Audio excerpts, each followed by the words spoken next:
There's a story that I tell about hospice. I was playing my flute there. I think this was probably in 2012.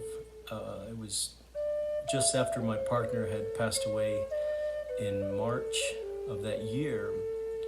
And so I was there at Christmas playing at hospice, and I don't know, I was just feeling kind of down and kind of some sorry for myself in some ways, probably. I was looking at all the wreaths on the door and all the Christmas decorations.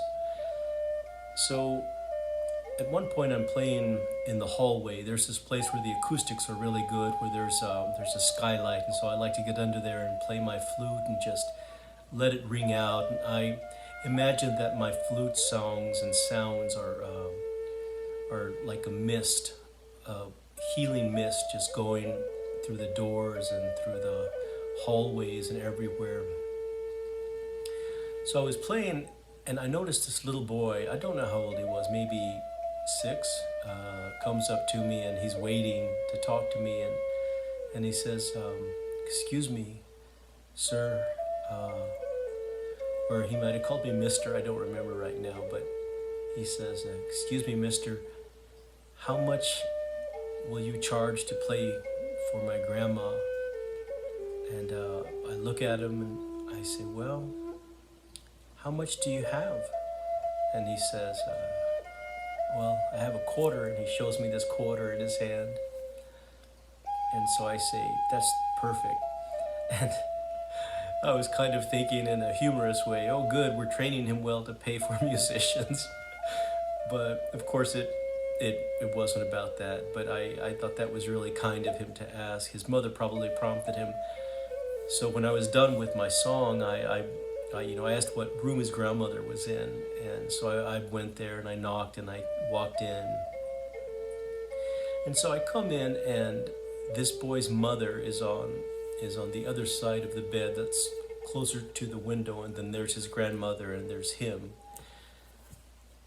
And so I start playing some songs. I think I played "What Child Is This?" "Oh Come Emmanuel." Then I played "Silent Night," and I asked them if they knew the song. I asked him, "Do you know this song?" And he says, "Uh-huh." And so I started playing "Silent Night" on my flute, and they started singing just a little bit. And I'm playing the song, and I'm looking at their hands. I'm looking at his mother's hands, who is on the left side of the hospital bed. And I noticed that her hands look, they look healthy, and her nails are done and stuff. And she's holding her mother's hand, who's lying in that bed. And then he's holding his grandmother's other hand. And I noticed that his hand was so small that it didn't quite take up her whole hand. But then I noticed the age of her hands, and I noticed the lines and the veins, and I thought of the history of that hand, that imparts fragrance into the food, that brings love into the tamales. And it was beautiful. And so I kind of finished "Silent Night," and then I thanked them, and I said, God bless you, Merry Christmas. And so then I left after that, and just as I was leaving, one of the nurses, one of the staff, she's running after me, Randy, and she has some tamales for me, and she gave me this little bag of tamales, and I said, "Thank you." So then I get to my car, and I'm a professional, so I keep my composure. But then I get in my car and I just break down, just lose it.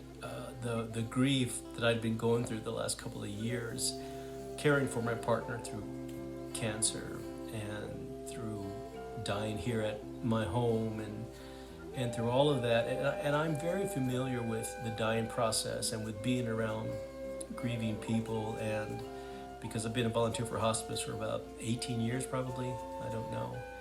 And prior to that, I've had a lot of experience with it. But there's something about the holidays that just really brings it out. And I think it's a time that we seek connection. We're looking for connection in any way.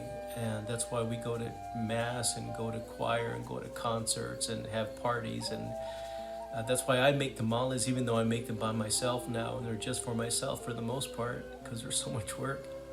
It's that tradition, and when I'm putting those tamales together, I'm imagining my ancestors' hands on either side of me helping me with those tamales.